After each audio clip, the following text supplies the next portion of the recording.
John McMullen will be there. He's got 5 thoughts on the Eagles' first unofficial depth chart, which has been released. We'll go over that and some other things right now on the Boardwalk Honda Hotline. Johnny Mac, what's new, man?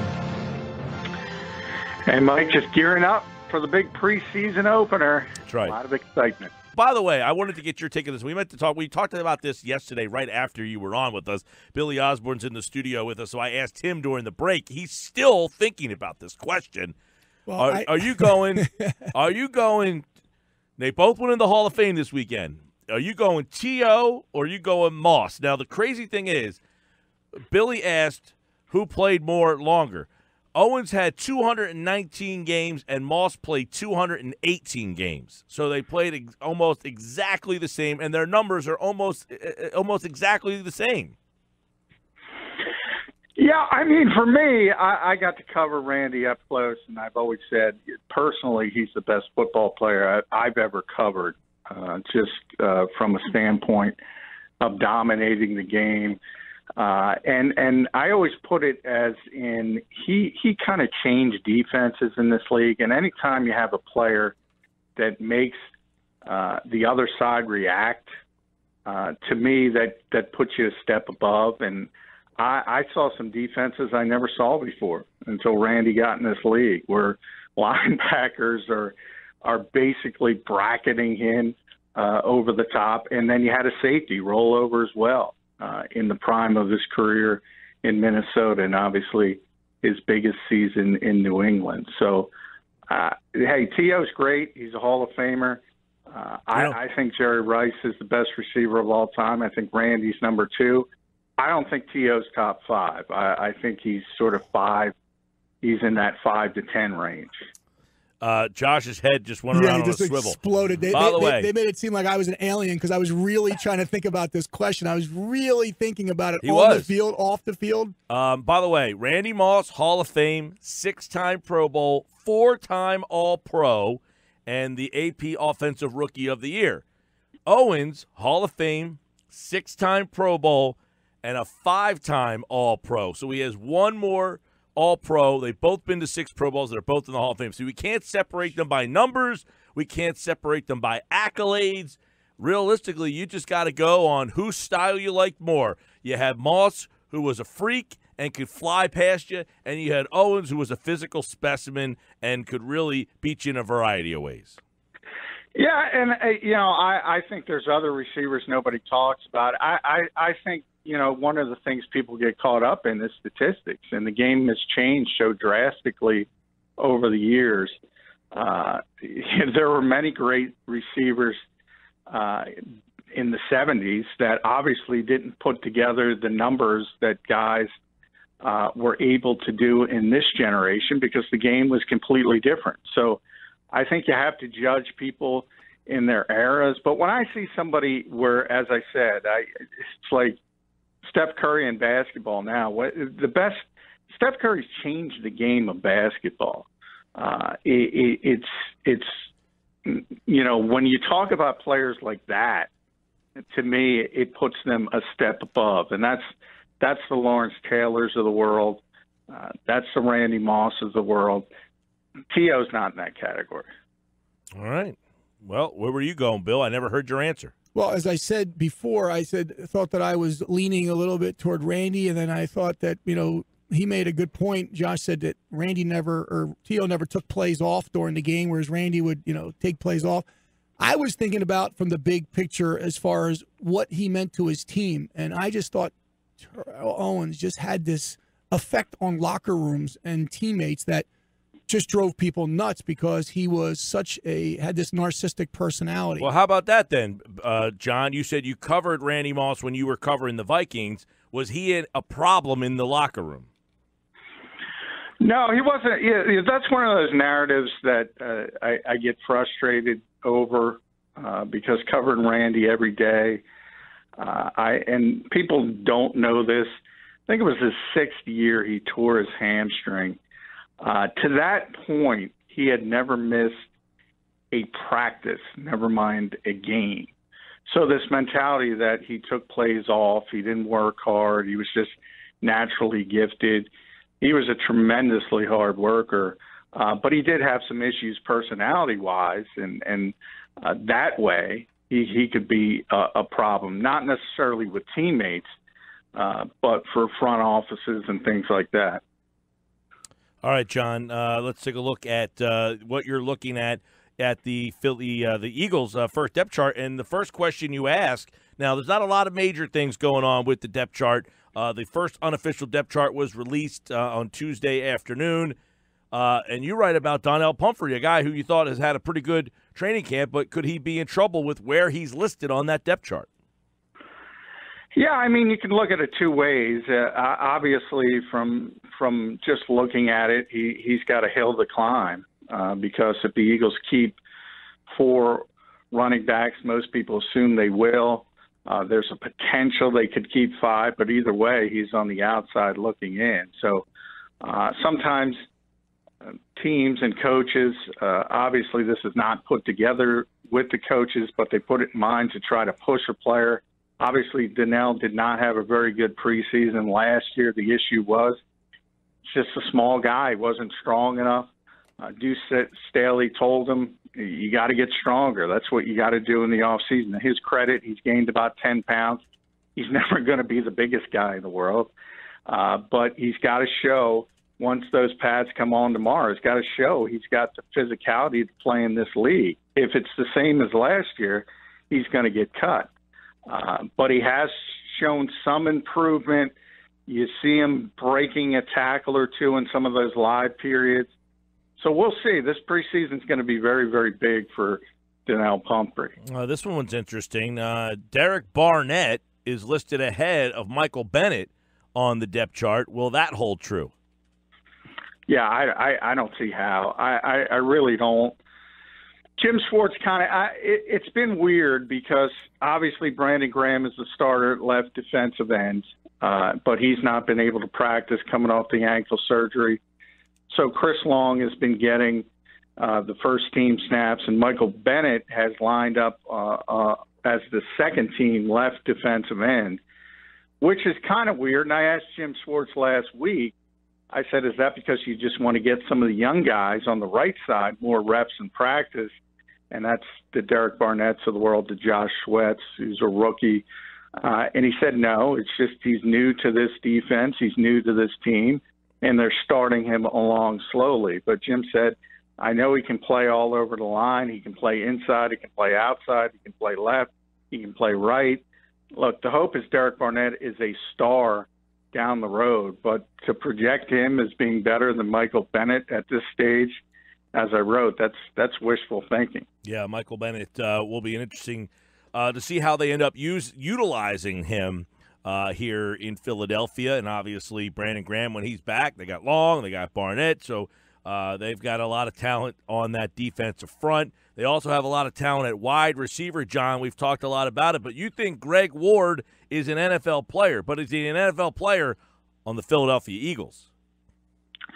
Yeah, I mean, it's a very deep group, and if they keep 6, which is what they're projected to do, there's going to be some good players that don't make this team, and Greg Ward is one of them that's in that conversation. Couple things I think make him stand out. He was obviously a quarterback at Houston before making the transition at the pro level.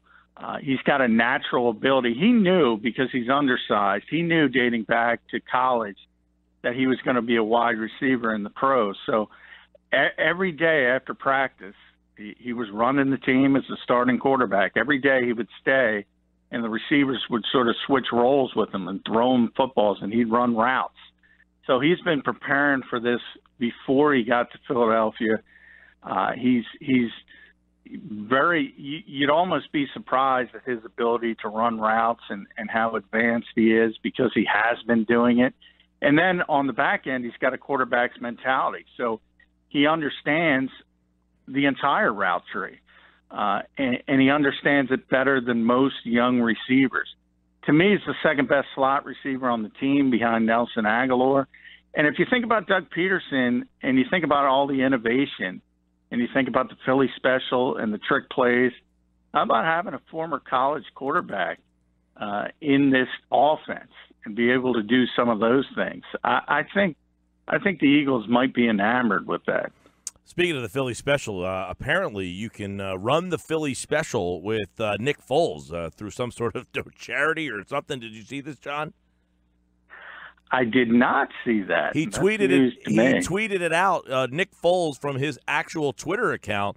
I got to bring this up. I saw it today, and I'm like, man, they are really trying to maximize everything they can out of this Philly special play here. But apparently, all right, here it is. Nick Foles tweeted out 4 hours ago, "You could win the chance to recreate the Philly special with me and score VIP tickets to a game. It's all to support a great cause.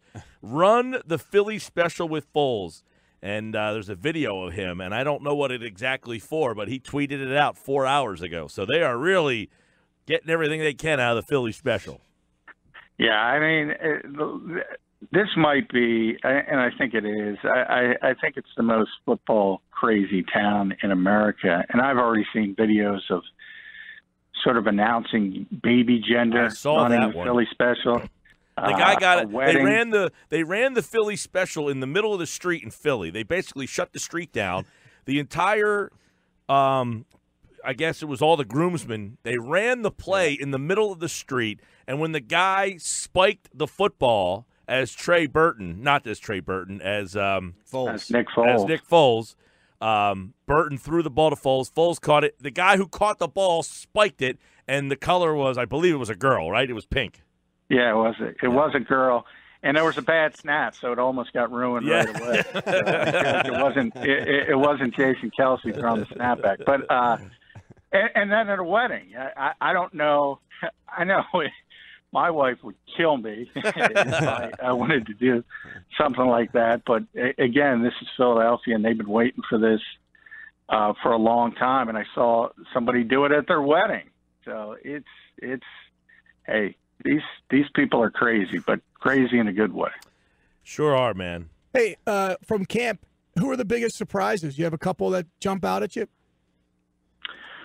You know, Bill, this team is so deep and so loaded. We've talked about it. I've talked about it a lot with Mike. I mean, there aren't many positions up for grabs. They're just probably nickel cornerback and weak side linebacker. Those are only the positions. Yep. But when you talk about young players and maybe down the line, Josh Sweat comes to mind right away. I mean, he just looks like a weak side edge rusher in this league. And if you go back to his days at Florida State, he was one of the top recruits in the country until he suffered a horrific injury that he's now recovered from. I think in 2019, 2020, he could be something special because he's so physically gifted. So he's one that comes to the forefront. I just mentioned Greg Ward. I think Greg Ward's going to be a good slot receiver in this league down the road. I just think he understands the game. I mentioned his history being a quarterback gives him sort of a unique leg up on other players at the position. I think he's going to be a very good player. And then I think down the road as well, I think the Eagles will find a way to keep Josh Adams on the practice squad. And he's just so physical. I mean, we talk about teams in this league finding running backs later in the draft. I think the Eagles might have found a running back, a feature running back, back-to-back years, whether it's Corey Clement or Josh Adams. I think one of those two guys is going to be the feature back on this team somewhere down the road. And it's crazy to think. I mean, I guess they could put Adams on the practice squad, right? But somebody could claim him off. Yeah, I mean, you're always at risk. If there's injuries, they could sign him off. He's not going to make the team. He's going to have to be on the practice squad.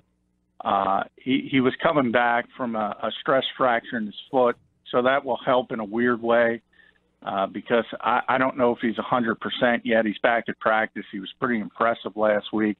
I think the Eagles will get him on the practice squad. The question is, can you keep him there for the entire year? Because when the injuries start to pile up, teams will look at other practice squads, and there's a possibility he'll get signed off it. Depending, how advanced he is. We saw the same thing with Nate Sudfeld. Indianapolis came calling last year. They wanted to sign Nate Sudfeld off the Eagles practice squad, and the Eagles promoted him. So you can always stop it, and it's always you're rolling a little bit of the dice. But as a developmental prospect, I think Josh Adams is pretty high level. As a follow-up to that, I know you've had this many times. When I was looking at Carson a couple times and I was watching him in some of his quarterback drills and climbing up in the pocket and going laterally, obviously when you have a brace versus not a brace, it does show some limitations as far as the quickness, and you can just see that it's there.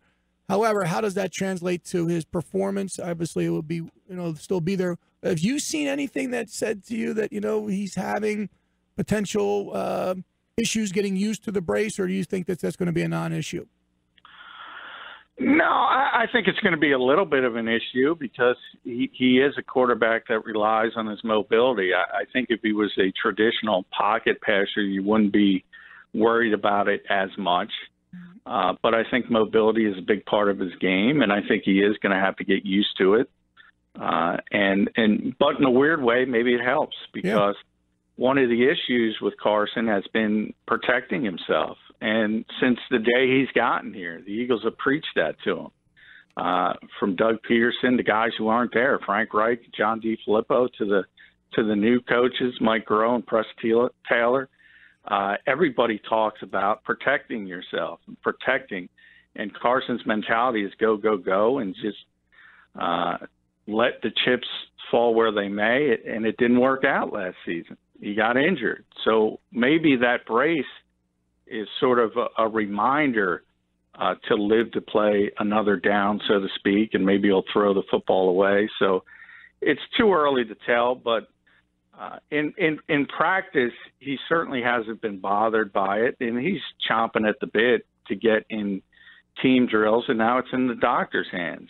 It's basically up to them to clear him for contact. Yep, and obviously he will not play tomorrow night. Neither will Nick Foles, but you wrote about it at 97.3 ESPN.com, John, that the Eagles are being smart with these two guys. And, hey, there's a possibility we don't see either one of them the entire preseason. Yeah, I think we'll see Nick for a cameo, probably in that third game. Maybe even if he's back at practice, he'll play a series or two in game two, but certainly not a lot. You're not going to see Carson Wentz flat out.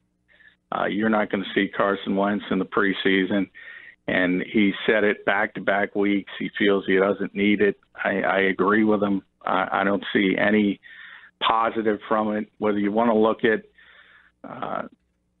Carson Palmer coming back in 8 months from a torn ACL to start week one. I always mention Adrian Peterson tearing his ACL in December, being the MVP of the league the next year. It's not about the preseason. It's about getting them ready for week one. All right, John, we know that the Eagles debut tomorrow night. And, one of the other battles we talked about yesterday, Nate Geary could be the weak side linebacker, whether you want to count that as a starter or not. We know there's a guy to keep an eye on. The nickel corner, that's another area we'll be watching tonight. Do you anticipate anything wrong with Sidney Jones, or will he be playing in all the preseason games as if everything's ready to go and no issues there? Because I know he's coming off the Achilles, in which he played, one game last year, but with any reason that he would be kept out of playing in preseason games?